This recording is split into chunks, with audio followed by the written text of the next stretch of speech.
brought up the conversation or the concept of visualization and how it's helped you a little bit there.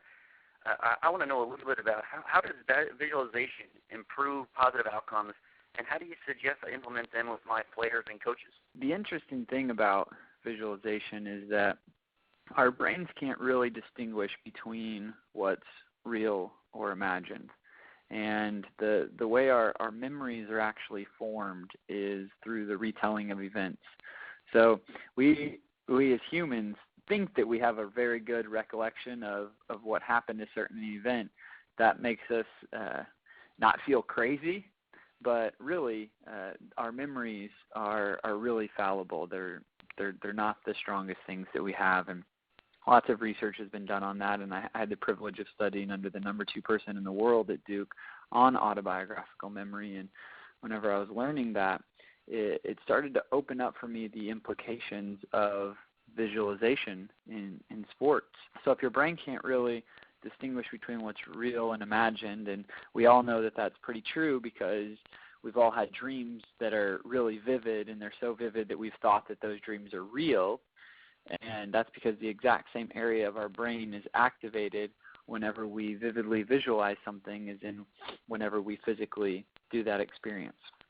Not to mention that every experience that we have actually takes place in our mind. What I suggest that people do is not try and visualize as much of the results that they want, because results oftentimes are outside of our control. And I like to focus everything that we can on what is inside of my control.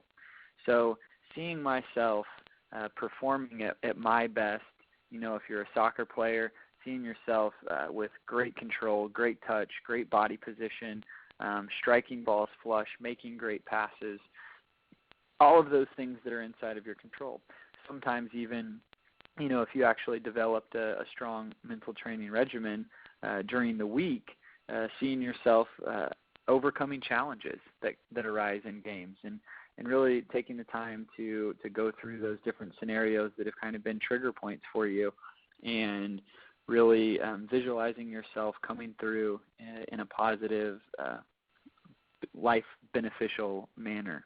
And then, in other sports, seeing yourself, making free throws and having good form on your shooting, and, whatever it is, whatever your sport is. And I get to work with lots of different athletes and businessmen, actors, and people like that. And it doesn't really matter what the thing is that you're doing, but just seeing yourself up there with confidence, with high energy, and doing things to the best of your ability, controlling what's in your control, being your attitude and your effort.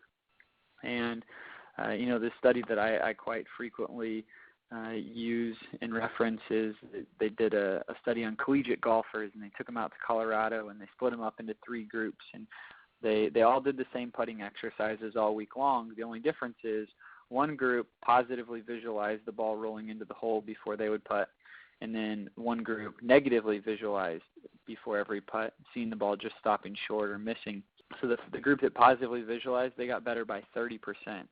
The group that just did the physical practice, they got better by 12%. And the group that negatively visualized, they actually got worse by 20%.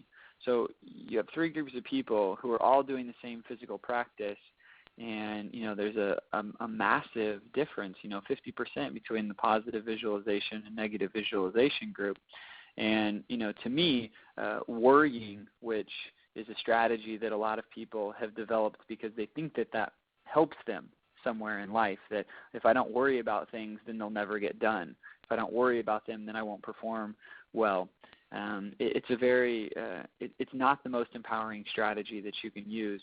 And in that study, it's pretty much showing that worrying equals negative visualization, because whenever you're worrying about something, you're picturing it going wrong in your mind. So it can actually decrease and negate the physical practice that you're doing.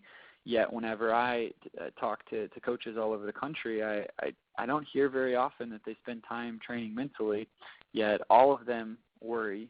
They then sometimes infect their players with that worry. The parents are doing the same thing. And so you got to be really careful, because there's a lot of hard work that can be done that can be negated by worrying and by negative visualization. And So what I suggest to athletes, coaches, parents is really anytime that you catch yourself worrying, stop and then start to see yourself positively visualizing that situation taking place, because if not, you're giving yourself that experience over and over again, and we all know that experience matters.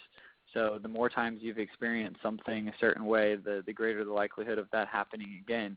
And if you've worried about something every day for 100 days, then you've already experienced it 100 times.